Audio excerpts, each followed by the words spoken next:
Hi, this is TransLiterary Lab number 8, 文学翻訳ラボ第8番, and I'm JD Wisgo from selftaught.japanese.com. Alright, so for those of you who are new to this series, TransLiterary Lab is about taking a short passage in Japanese, typically fiction, and I'll be doing the research to understand that passage and then translating that into English, into English sort of on the fly.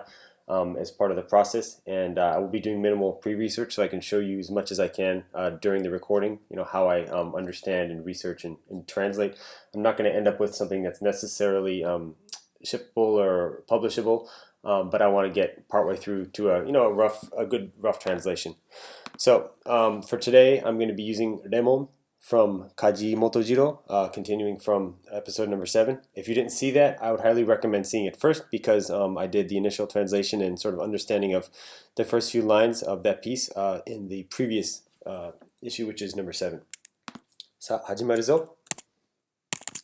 Okay, so here we have the text, which, by the way, if you didn't see 7, I took from the Aozero Bunko entry here. I just took the first paragraph and I basically broke it down into sentences so it's easier to understand and to sort of translate piecemeal. So I'm not going to be going over the Japanese too much, only in cases where I want to confirm that the English is correct or to just kind of double check things. But I realized I didn't do the title, so let me just put that down. Alright, so one thing I didn't mention last time is this is actually Remon. For whatever reason, it was written kanji instead of hiragana or katakana. Typically, you'd use katakana for lemon because it is a loan word, a foreign word.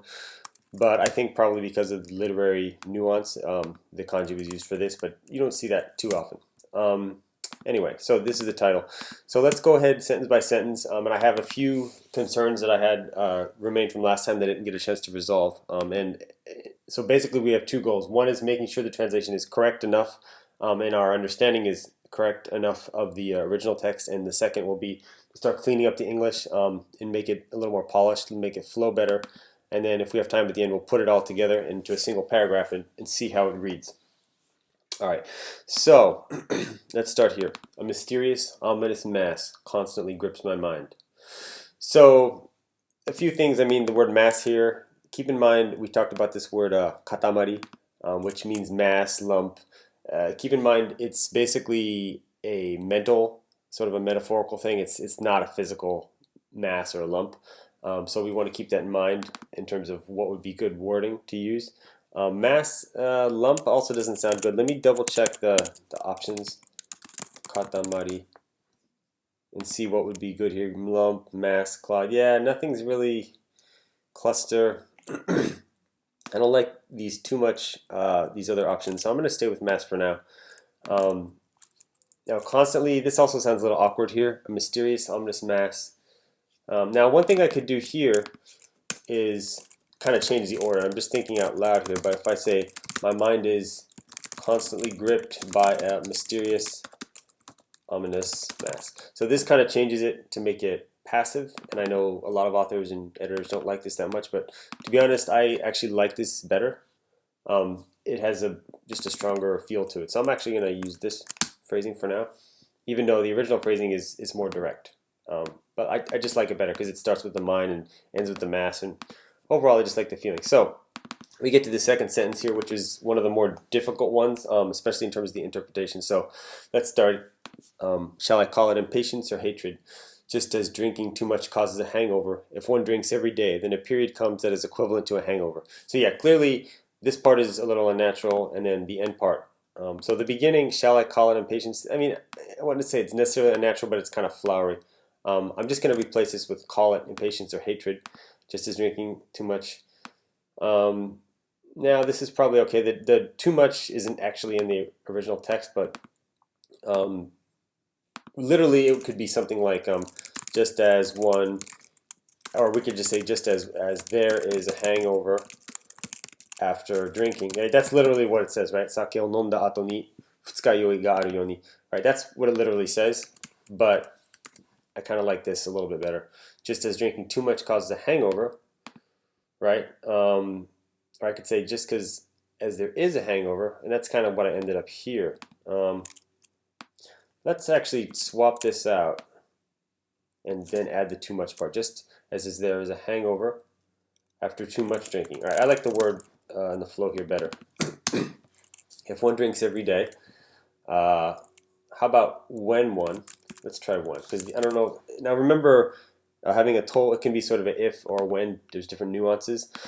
But in this case, I think when is a little bit stronger, because it's clear that the main character is doing this. It's not like a potential, it's he or she. We know it's a he, but is doing it. So when one drinks every day, then a period comes. So this is the really awkward part, right? A period comes that is equivalent to a hangover. So I was thinking about this just last night, and there's two really interpretations of this. One is that he's drinking every day and he has a hangover every day. But the reason I'm not sure if I like that is because this is saying like having a hangover. So it's not necessarily a normal hangover like you drink one day, hangover the next day. The way I'm interpreting this now is that this is kind of saying there's a longer period where you're kind of constantly in a hangover. Now it doesn't necessarily say that, but one of the reasons that could be the interpretation is jiki is typically a longer period of time. You can see we're talking about seasons, and it's kind of like you can also say ichijiki, but it's basically a longer period of time.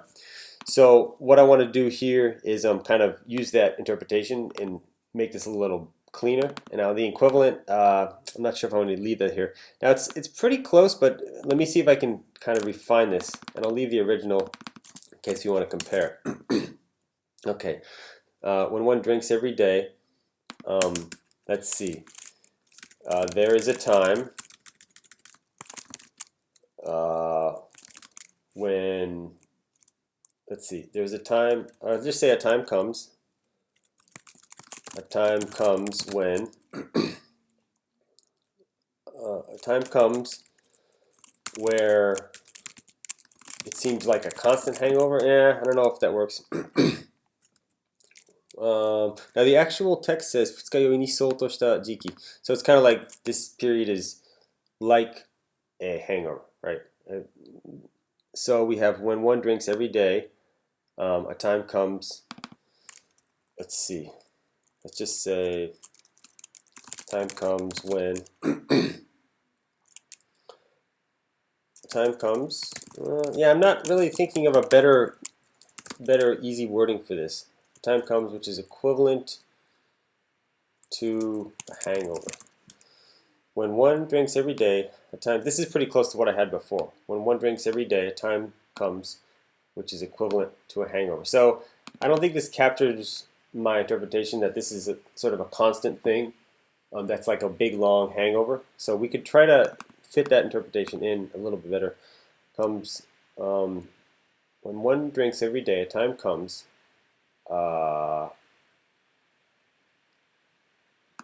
Let's keep this and let's do it one more time. When one drinks every day, a time comes which is equivalent to, we could just say long hangover, right? Or we can say constant. Now we used the word constantly before, but you can say long, constant, times comes equivalent to a, just say very long. So again, this isn't literally in the text, but I'm interpreting jiki as meaning a longer period of time, right? So very long. Now very to me sounds a little kiddie or childish. It's not a very literary word. Quite long. All right, let's just leave this for now. So you can compare these three, but after going through this, I think I like the third one better. So let's move on. All right, it's come again. Yeah, this doesn't have a lot of impact. This is one of those times. All right, so we talked about a time comes. So we want to match up basically sore ga kita no da. So what came, which is one of those times. So here we have a time, and then we have the word time again. So we want to kind of have the parallel structure there, repeating that word for emphasis. Right, a time comes which is equivalent to quite a long hangover. Now we have this is one of those times. All right, good. So now we don't want to say this is again. So we got to be careful. Now we could say that is one of those times, but that has much less impact, even though this literally says that. It literally says that has come. Right, that's basically what this actually says literally, right? So we want to be careful that we don't repeat this is pattern, because it's a little bit awkward. So we have this is somewhat bad. Okay, let's try this. I find myself in a bit of a, now I'm trying to think of a better word for trouble, like komatta, maita, that kind of feeling. There's an expression I can't think of, a bit of a effort, nuisance, problem, trauma, misery, affliction, vexation, suffering. Let's see, worry, concern, anxiety, distress. All right, and a bit of a problem. Let's just put this now. All right, I find myself in a bit of a problem. All right, so this is not the same wording, but again, I don't want to repeat the this is and say this is not good or something like that. So let's try this wording and see how it goes. All right, it wasn't that the resultant catarrh of the pulmonary apex or the nervous breakdown was at fault. So I didn't do any more research on this kekkashita, but I think it's likely to be, now that I'm thinking about it more, it's probably because he drank constantly and he got various diseases or problems, conditions as a result of that. So I think this actually fits. It wasn't that of this or that. Now, I'm not going to worry about cleaning this up too much. We could just do a quick check and see if anything else shows up. And it looks like this is an officially used word. Now it might, yeah. Okay, so yeah, this word is being used. Now here we see matsushita. So this is sort of a Japanese related. So this could be a translation that's been used by people before, which it seems like it has here. So it may not be the most natural. We could ask a doctor, but we'll just leave this for now. I'm not too worried. This is a pretty minor point. It wasn't that the resultant catarrh of the pulmonary apex or the nervous breakdown was at fault. Okay, I kind of like this was at fault. And then, nor was some terrible heart-wrenching debt at fault. Now, this at fault, I don't think we need to repeat. So let's try this. Nor was it some terrible heart-wrenching debt. All right, we'll just simplify. Nor was it some terrible heart-wrenching debt. And remember from last time, there's seoyaku, which is an expression I haven't seen too much before. It seems pretty uncommon. I kind of translated that as heart-wrenching because it's kind of like a really burdensome type thing. I could say burdensome here too, but that word burdensome sounds burdensome to me. So I'm going to leave this here. And then we have ikenai no wa sono fukitsu na katamari da. All right, what is at fault was that ominous mass. So I'm going to again avoid saying fault multiple times.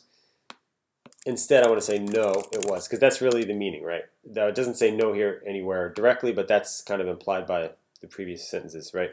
No, it was that ominous mass. Now we could actually put this in italics. I can't do italics in this editor, but that would be one option to kind of put italics here. No, it was that ominous mass. Now, of course, that's the mass that we talked here. We want to make sure if we change this wording, we change that wording, keep them together for parallel structure. I could no longer bear to listen to the most beautiful music that pleased me. Now, I think I forgot had, or the most beautiful line of poetry. Right, so this had is important because this is like izen, and we're already in the past, right? So this is kind of like past with respect to the past. So had is generally a good idea to use in that situation in English. So I could no longer bear. Now, of course, this is naranakunatta, shinbo ga naranakunatta, which is like I went from a state of being able to bear to not being able to bear. But that's kind of like what this says, right? I could no longer bear. That's basically what this means. So I think this is pretty good. And now keep in mind, this listen part I added, it doesn't say that anywhere about listening. It basically just says bear the line or the section or the music. But I think it sounds better because you can listen to music and you can listen to poetry, right? So I think the parallel structure works here. Right? So I could no longer bear to listen to the most beautiful music that had pleased me or the most beautiful line of poetry. Yeah, that sounds okay. Even if I were to go to all the trouble to leave the house and have someone play me a record. I have noticed me here twice. So let's get rid of this. Play me a record. I feel like I would be forced to get up after the first 2 or 3 measures. So this forced, I'm not sure if I like it. We talked about this last time, but there's this here fuini, which sort of has an unexpected, like suddenly happening. And I think he's basically saying he would have sort of an impulse, right? So the forced, it kind of fits. There may be a better wording that I can think of. So let's see. I feel like I could just simplify, right? I would suddenly get up. So this is less words. It's perhaps a little bit closer to the meaning in the original text. feel like I would. Okay. And he doesn't have a kamoshirenai or daro or anything. Now here, he basically says, it doesn't say maybe or anything, but it does say would want to, right? So the difference is here I said I would suddenly get up as opposed to suddenly want to get up, or become as I would want to get up. Basically change into the state of wanting to get up, right? Because it doesn't say shimaitai, it says shimaitakunaru, which means like I would basically become such that I want to get up, right? And this shimao here has a negative nuance, right, or a surprising nuance, which fits with the fui. All right, so I feel like I would let's try this. I would have a need. I mean, I think it's okay to be a little wordy because, to be honest, this is kind of wordy to begin with. I feel like I would have a need to suddenly, I can just say suddenly, okay? I like this a little better. Let's check this one again. Even if I were to go, now I could replace this with even had I went to all the trouble, but let's try this. Even if I were to go to all the trouble to leave the house and have someone play me a record, I feel like I would have a sudden need to get up after the first 2 or 3 measures. All right, I think it's a little bit better. And then we get the last 2 lines. It's because, this is a typo, I think. Is this right? It's because there is just something that is making, yeah, this is definitely wording. This there is. So how can we clean this up? It's because there is just something that is making you restless. It's not wrong, but it definitely feels a little awkward. We could just do this, right? Keep the contractions going. It's because there's just something that is making me restless. We could even do this. But let's see. It's because there's just something that's making me restless.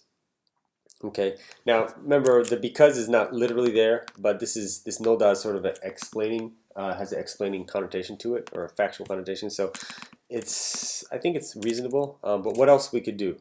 We could instead make it a little more implied and say, there's just something, right? You can just simplify, right? Now the advantage of this is it's a simpler sentence. This original sentence is pretty simple to begin with and it's short, as opposed to the because. And let's see. There's just something that's making me. Now I like the impact of this, really. It feels better. In the because, it's kind of implied, right? So I'm going to actually get rid of this out. Take this out. And finally, and thus I continue spending my time wandering from city to city. So I'm going to put a comment here, a comma here, and thus I continue spending my time wandering. Okay, so I think it's starting to get cleaned up a little bit. So let's quickly take these sentences, and what we'll do is just make a paragraph. And you may think, well, it's the same thing, but definitely there'll be like nuance. And in terms of the flow, I'm not going to be pausing. I'm just going to try to read it through, right, without stopping. Just natural pauses, not like any overly dramatic stuff. But I'll leave this here. Okay, so it's a bit long here, so you have to excuse me. If this was too long, I could cut it out, but I don't think it's going to take that long since I'm almost done. As long as I don't get something twice. Okay, so basically what I'm going to do is, and I'll read the title too, right? Just to be a little dramatic here. Okay, and what I'm going to do is keep in mind, I could put like a mark down for something that kind of catches me off guard, but I'll just try to remember. Okay, Lemon by Motojiro Kaji. My mind is constantly gripped by a mysterious, ominous mass. Call it impatience or hatred, just as there is a hangover after too much drinking. When one drinks every day, a time comes which is equivalent to a quite long hangover. This is one of those times. I find myself in a bit of a problem. It wasn't that the resultant catarrh of the pulmonary apex or the nervous breakdown was at fault, nor was it some terrible heart-wrenching debt. No, it was that ominous mass. I could no longer bear to listen to the most beautiful music that had pleased me, or the most beautiful line of poetry. Even if I were to go to all the trouble to leave the house and have someone play me a record, I feel like I would have a sudden need to get up after first 2 or 3 measures. There is just something that is making me restless, and thus I continue spending my time wandering from city to city. Okay, it sounds pretty good. Now I think there's at least 3 or 4 things that came up. I'll try to do them in reverse order. I continue spending my, I'm going to change this to days, spending my days. The second thing was, or rather, I guess the third thing since I'm going backwards, was there was a typo here, get up after the first. Okay, sudden need to get up after the first. Okay, and then the other 2 things were more of nuance, if I remember.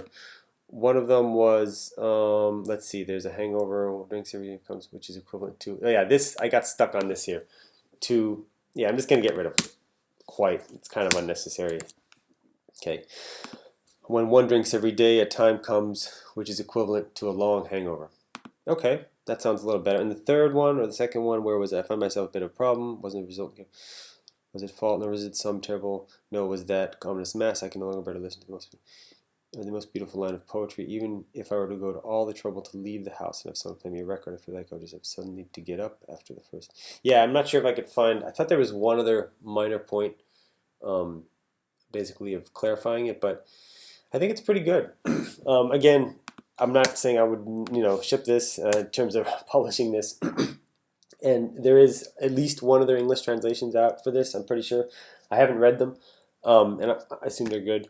So definitely, feel free to, if you want, you can check one of them out and compare. But keep in mind, this is only the second iteration, and typically I'll go 10 or 15 iterations.